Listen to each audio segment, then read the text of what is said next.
Bonjour, bonjour, bien-aimés dans le Seigneur, que la gloire de Dieu soit sur quelqu'un et que l'Éternel des armées fasse du bien à une personne qui passe par là, qui aime véritablement le Seigneur, qui aime véritablement les choses de Dieu.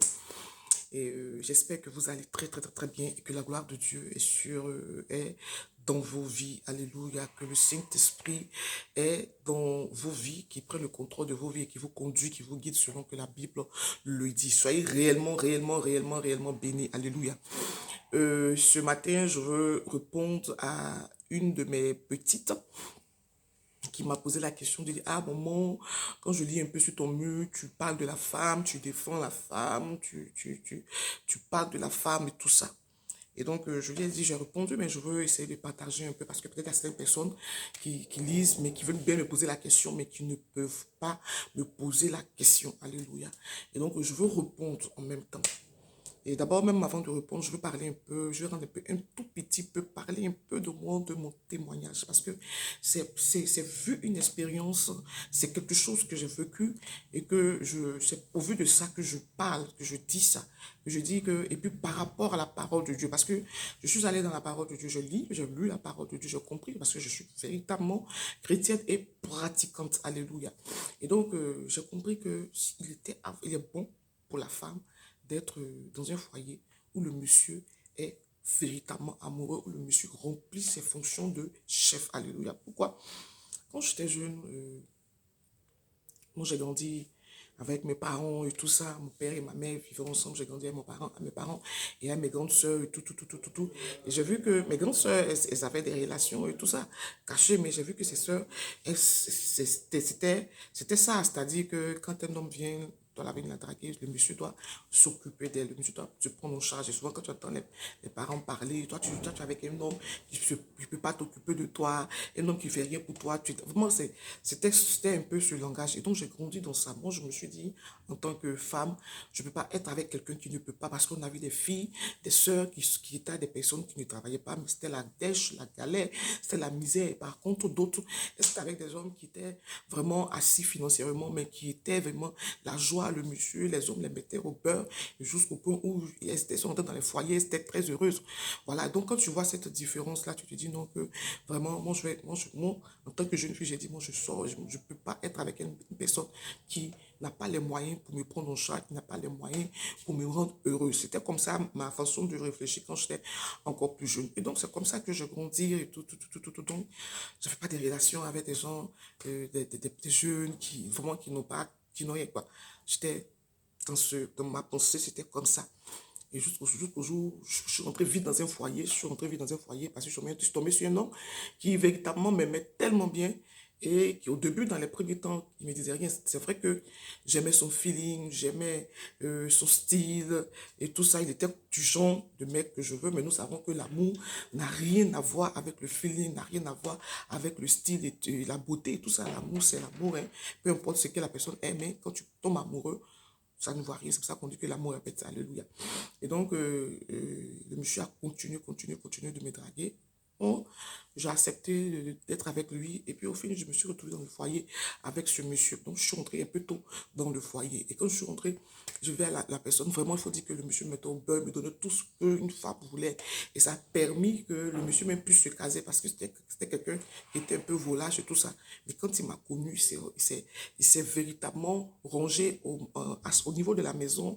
Les femmes ne défilaient plus, c'était moi qui étais là, j'étais là, j'étais là, j'étais là, parce qu'il m'aimait et donc ce que je disais, il faisait parce qu'il voulait véritablement me satisfaire, il voulait véritablement que je sois heureux, donc il était, que je sois heureuse, donc il était véritablement à mes petits soins, alléluia. Donc quand je m'énervais un peu, il se rangeait et donc au fur du temps, on est resté là jusqu'à, bon, malheureusement, les choses sont arrivées, alléluia, donc je m'arrête là un peu pour le témoignage. Donc je veux dire quoi? J'ai constaté, j'ai compris que en ce moment, j'étais heureuse. J'étais dans le foyer. C'était la joie. Et avec le temps, je commençais véritablement à l'aimer et à être heureuse avec lui. Au début, c'était son feeling qui me plaisait. Il n'y avait pas l'amour. Mais j'ai commencé, l'amour est venu. Et dans sa présence, quand je me sentais bien avec lui, l'amour est venu et j'ai commencé à l'aimer. Je veux dire à une fille, souvent nous, en tant que femmes, on veut quand on travaille, surtout je prends les femmes qui travaillent, parce que quand tu ne travailles pas, tu cherches toujours à être quelqu'un qui a plus que toi pour pouvoir te mettre à l'abri un peu du besoin. C'est comme ça la pensée de la femme. La femme, ouais, je retourne, je retourne un peu en arrière. Nos parents vont ne mettre pas les enfants, les femmes à l'école parce que c'est des quoi. La femme, elle sera mariée. Forcée, elle ne va venir la prendre pour la mettre dans son foyer. Et donc, elle n'a pas besoin de travailler, d'aller à l'école. Elle peut faire du commerce. Elle peut être dans son foyer et puis faire du commerce. Comme ça, nos parents pensaient avant. Et puis, ne mettaient pas les filles à l'école. Et donc, avec l'évolution du temps, les filles ont commencé à aller à l'école, tout. Donc, quand une femme est indépendante, elle fait son choix.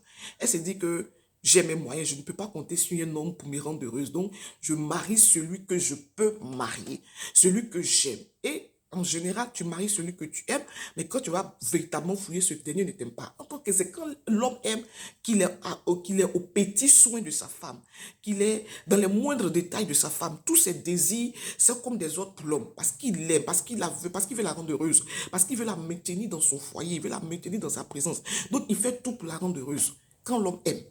Et la femme, quand elle se laisse manipuler, la femme, elle est toujours heureuse quand elle reçoit les câlins, les cadeaux, tout. Même si au début, il n'y avait pas l'amour, mais à force de vivre dans cet amour véritable, dans ces dons, dans ces cadeaux, elle commence à aimer son mari. Et le couple est parfait parce que c'est l'homme qui l'aime, c'est l'homme qui aime.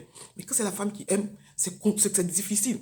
Parce que tu veux tout faire pour amener l'homme à t'aimer, tu amènes le paquet, tu amènes l'argent, mais c'est lui dans le feeling, dans la nature de sa vie, c'est lui qui doit dominer. C'est lui qui doit dominer, c'est lui qui doit aimer. Celui qui, le dominant, doit pouvoir prendre des décisions, doit pouvoir dire non, je veux que tu sois comme ça, je veux que tu sois comme ça, je veux que tu sois comme ça. Il doit pouvoir t'aimer pour pouvoir véritablement te conduire, pouvoir véritablement t'encadrer en tant qu'épouse. Alléluia. Et donc, c'est pour ça que je disais, j'ai dit que il est mieux que l'homme soit le chef du foyer en plein temps. Aujourd'hui, j'entends certaines filles qui disent non, que j'ai vu un bout de vidéo vraiment qui m'a mis un peu trop. Je me dis, mais c'est les petites filles qui ne savent rien de la vie, hein, qui ne connaissent rien de la vie, qui ne savent rien de la vie. Mais quand on parle en tant que chrétien, en partant de la Bible, c'est l'homme qui est le chef de foyer. La femme, elle vient, elle rentre dans le foyer, elle bénéficie des avantages. Un homme qui n'a pas de moyens ne peut pas épouser. Parce que pour épouser une femme aujourd'hui, pour faire la dot en Afrique, il faut que tu aies les moyens. Il faut que tu aies les moyens. Et quand tu le pousses, tu la prends, tu vas dans ta maison avec. Mais si tu n'as pas les moyens pour payer ta maison, tu n'as pas les moyens pour faire la dot, mais tu n'es pas capable. Tu n'es pas capable de pouvoir marier une femme. Tu n'es pas capable. Ce n'est pas la femme elle-même qui va faire le commerce, qui va prendre son nom pour te donner pour que tu aies la doter. Non. C'est pas comme ça c'est écrit. C'est la Bible a instauré ça comme ça. On voit un peu le cas je prends le cas de Rebecca. Rebecca, la femme d'Isaac. La Bible dit, comment on appelle les choses, Abraham a vu qu'il était vieux et quand il a perdu sa femme, il a vu que son fils était attristé. Et donc, Abraham va dire à son fils, à son serviteur, va dans ma patrie, va dans ma nation, prends une femme pour mon fils. Alléluia. Et le serviteur est parti, mais il s'est laissé conduire par le Saint-Esprit.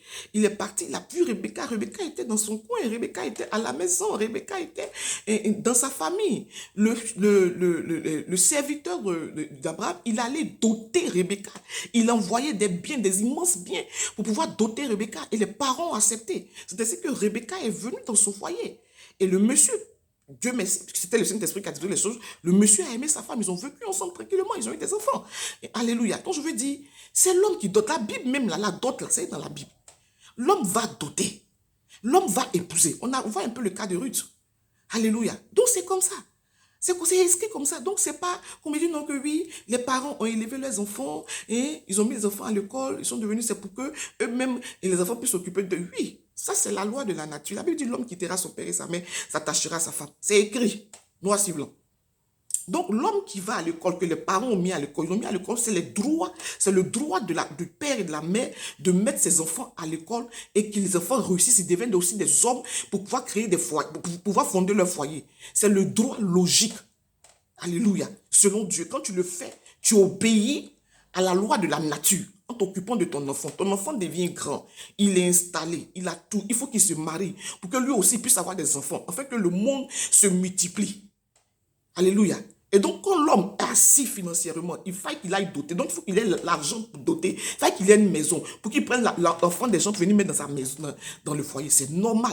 Donc arrêtons d'inciter des hommes paresseux qui sont là, qui préfèrent que les femmes les entretiennent. Non.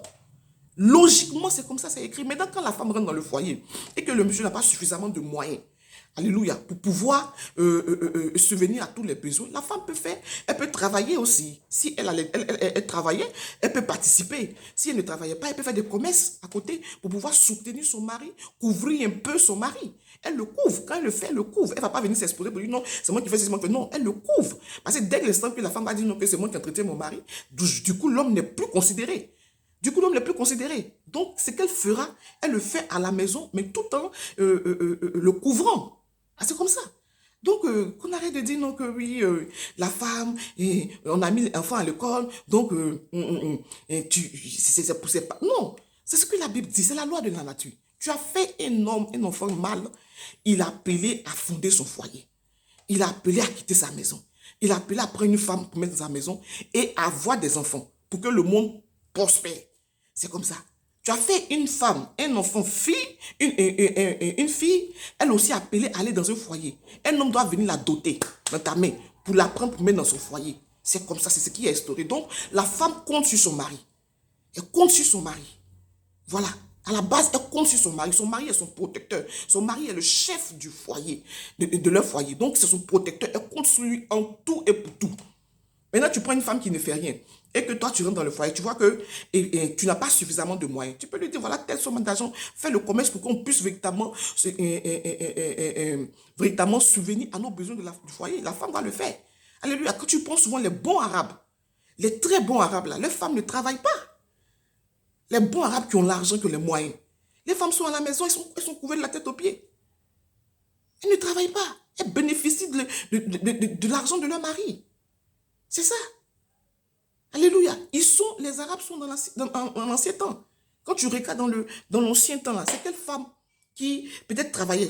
On prend le cas, peut-être que c'était prophétesse. On prend le cas de Ruth, de Déborah, qui était, en ce moment-là, il y avait le peuple Israël avait désobéi à Dieu et donc Dieu l'a instauré. Sinon, à partir de Déborah jusque-là, c'est des prophétesses simplement. Elles sont mariées.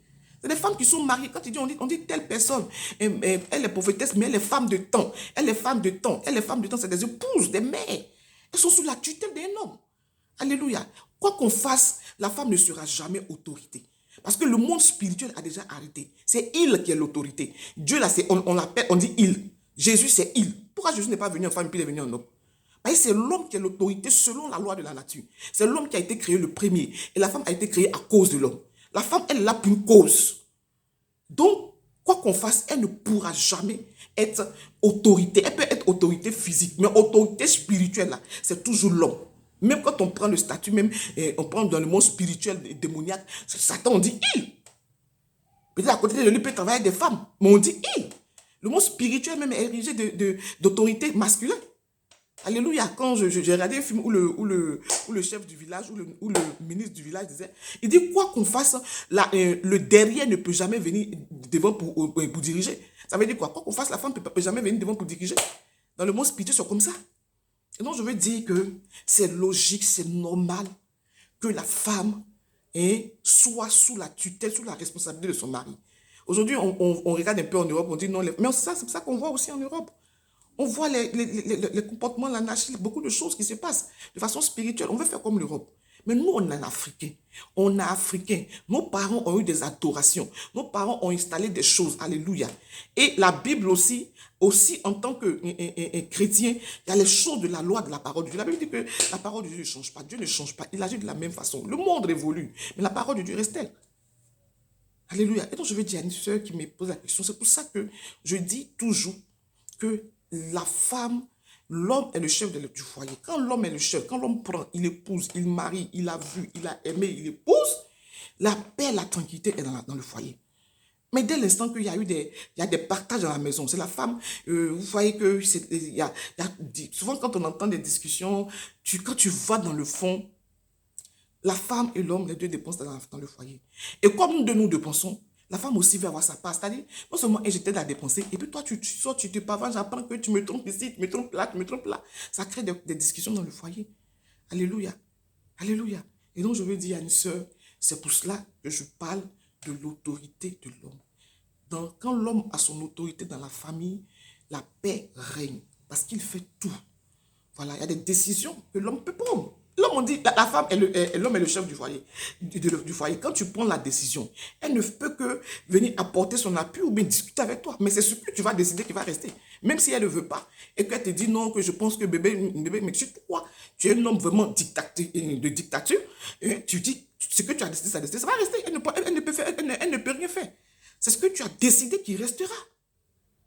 Voilà. Voilà.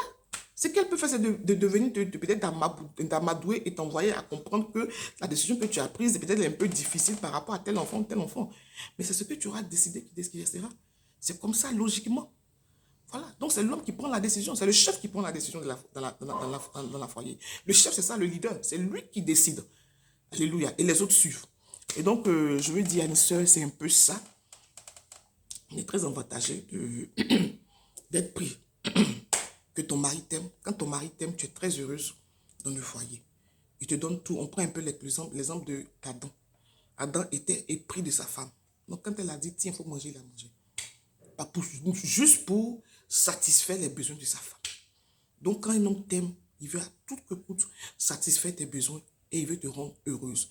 Donc il te considère. Il te considère. Et tu deviens aussi, et si tu es une femme sage, tu peux l'emmener aussi à se positionner. Parce que tout ce que tu diras, chérie, faisons ceci, faisons cela, il le fera. Et vous allez prospérer dans le foyer. Véritablement, soyez bénis, bénis. Et que la gloire de Dieu soit sur véritablement une personne qui passe par là et qui aime véritablement cette vidéo. Alléluia. Soyez bénis, bénis. On est dans la prochaine vidéo. Ciao.